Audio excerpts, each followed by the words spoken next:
மூடுபனிக்காடு அத்தியாயம் 19. அன்னைக்கு நைட்டு சுஜியோட கவலை ஒரு பக்கம் இருக்க, ஜன்னல்ல ஏதோ மெல்லிய சத்தம் கேட்டுச்சு.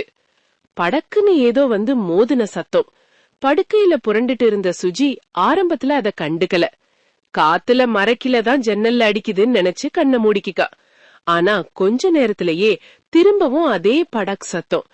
இந்த வாட்டி சத்தம் கொஞ்சம் அதிகமா இருக்கவும் சுஜிக்கு ஆச்சரியமா போச்சு. டக்குன்னு எந்திரிச்சு ஜன்னல் கதவை திறந்தா. வெளிய கும்மிருட்டு. கீழே எட்டி பார்த்தா நிலா வெளிச்சத்துல ஒரு உருவம் தரையில இருந்த ஒரு சின்ன கல்லை எடுத்துட்டு இருந்துச்சு. நல்லா உத்து பார்த்தப்போதான் அது வருண்னு தெரிஞ்சது. சுஜிய பார்த்ததும் வருண் கையில இருந்த கல்ல கீழே போட்டுட்டு உற்சாகமா கையசைச்சு சிரிச்சான். அவன் அங்க பார்த்ததுமே சுஜியோட மனசுல இருந்த பாரம் பாதி குறைஞ்ச மாதிரி இருந்துச்சு. நீங்க என்ன பண்றன்னு சுஜி சைகையில கேக்க, உன்னை பாக்கதான் வந்தேன்னு வருண் சைகையில பதில் சொன்னான். சுஜியோட முகத்துல ஒரு சின்ன புன்னகை அரும்பிச்சு. இரு, நான் கீழே வரேன்னு சுஜி சொல்ல, வருணும் வேணா நானே மேல வரேன்னு சொல்லிட்டு பக்கத்துல இருந்த பைப்ப பிடிச்சு ஏற ஆரம்பிச்சான். சுஜிக்கு பகீர்னு இருந்துச்சு. ஐயோ, யாராவது பாத்துட போறாங்க, இந்த பக்கம் வேணா, பால்கனி வழியா வான்னு பதட்டமா கை காட்டுனா. அப்புறம் ஒரு வழியா சுத்தி முத்தி பாத்துட்டு பால்கனி கதவை திறந்து வச்சா. வருண் பால்கனி வழியா ஏறி வந்து உள்ள வரலாமா வேணாமான்னு தயங்கி நின்னா. உள்ள வான்னு சுஜி கூப்பிடவும் மெதுவா உள்ள வந்தான். தேங்க்ஸ் அண்ட் சாரி, இந்த நேரத்துல வந்து டிஸ்டர்ப் பண்ணிட்டேன்னு வருண் சொன்னா. அப்புறம் ரூம ஒரு பார்வை பார்த்துட்டு, ஏன் ரூம இப்படி வச்சிருக்க, இந்த ஊருக்கு வந்து 3 நாள் ஆகியும் இன்னும் எதையும் அடுக்கி வைக்காம இருக்கியேன்னு வம்பிழ்தான். சுஜி அவனை ஒரு முறப்பு முறைச்சா. அது இருக்கட்டும், எதுக்கு வந்த, அதுவும் இந்த நேரத்துல? இன்னைக்கு உன்னை பாக்கவே இல்லையா, உயிரோடதான் இருக்கியான்னு தெரிஞ்சுக்க வந்தேன். இல்ல, செத்து ஆவியா இருக்க, சுஜி கிண்டல் பண்ணா. ஆவியா? இவ்வளோ அழகான ஆவியே நான் பார்த்ததே இல்லப்பான்னு வருண் முணுமுணுக்க சுஜிக்கு வெக்கத்துல முகம் செவந்து போச்சு. அத மறைச்சுக்கிட்டு, சரி சொல்லு, எதுக்கு வந்தன்னு திரும்பவும் கேட்டா. உன்னை பாக்கதான், வேற எதுக்கு? காலையில இருந்து என்ன பண்ணிட்டு இருந்த?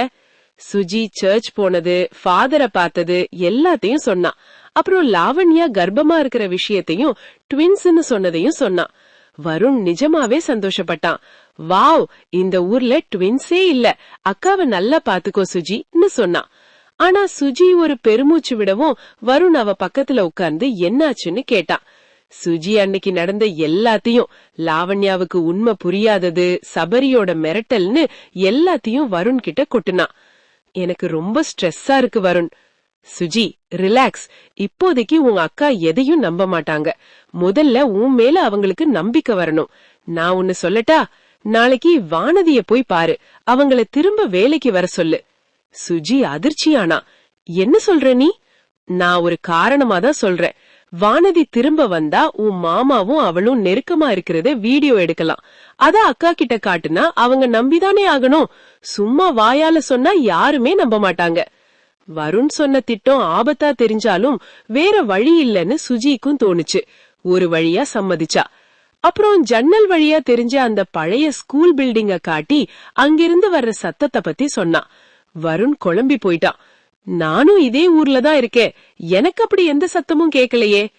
அதுதான் எனக்கும் புரியல, ஏன் எனக்கு மட்டும் கேக்குது? அதுக்கு என்கிட்ட பதில் இல்ல. ஆனா ஒண்ணு பண்ணலாம். வருண் தன் கழுத்து சொரிஞ்சுக்கிட்டு வெக்கப்பட்டான். உனக்கு ஓகேனா நீ தூங்குற வரைக்கும் நான் இங்கேயே இருக்கேன். சுஜிக்கு முகம் சுட ஆரம்பிச்சிடுச்சு. இங்கயா? சங்கடமா இருந்தா நான் போயிடுறேன். இல்ல, நான் அப்படி சொல்லலன்னு சுஜி தலைய குடிஞ்சுக்கிட்டு சம்மதிச்சா. யாராவது பாத்துட போறாங்கன்னு பயப்பட, உன் அக்கா மாமா தூங்கிட்டாங்க, கதவை சாத்திடலாம், வெளியே இருந்து பாக்க யாரும் இல்லன்னு சொல்லிட்டு வருண் கதவை தாளிட்டான். நீ படுத்துக்கோ சுஜி, நான் நாற்காலியில உட்கார்ந்துக்கிறேன். எனக்கு இன்னும் தூக்கம் வரல வருண். அப்போ இந்த ரூம நீட்டா அரேஞ்ச் பண்ணலாமா? நான் ஹெல்ப் பண்றேன். 2 பேரும் சேர்ந்து சத்தம் போடாம ரூம கிளீன் பண்ண ஆரம்பிச்சாங்க. துணிகளை மடிச்சு வச்சு, புக்ஸ அடுக்கி வச்சு ஒரு வழியா ரூம அழகா மாத்துனாங்க. வேலை முடிஞ்சப்போ மணி 1. தேங்க்ஸ் வருண். ஹே சி, நமக்குள்ள எதுக்கு தேங்க்ஸ்? வருண் சொன்னதுல சுஜி திரும்பவும் வைக்கப்பட்டா. திடீர்னு சுஜிக்கு ஒரு விஷயம் உரைச்சது. ஜன்னல் வழியா பார்த்தா அந்த பழைய பில்டிங்ல சத்தமும் இல்ல, வெளிச்சமும் இல்ல.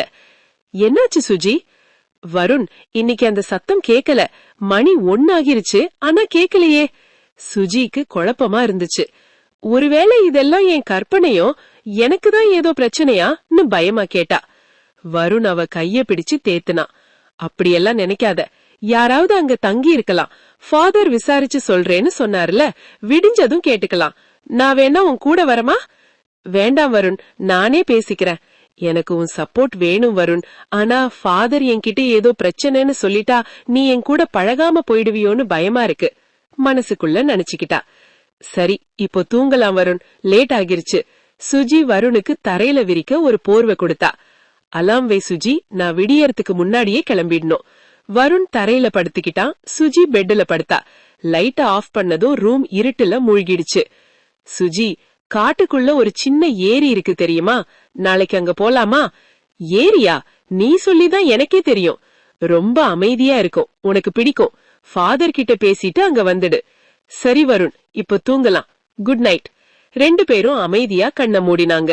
கள்ளம் கபடம் இல்லாம ஆரம்பிச்ச இவங்க உறவு எப்படி போக போகுது? சபரிக்கு எதிரான ஆதாரங்கள் இவங்களுக்கு கிடைக்குமா? பொறுத்திருந்து பாப்போம். அது வரைக்கும் ஸ்டே டியூன்ட்.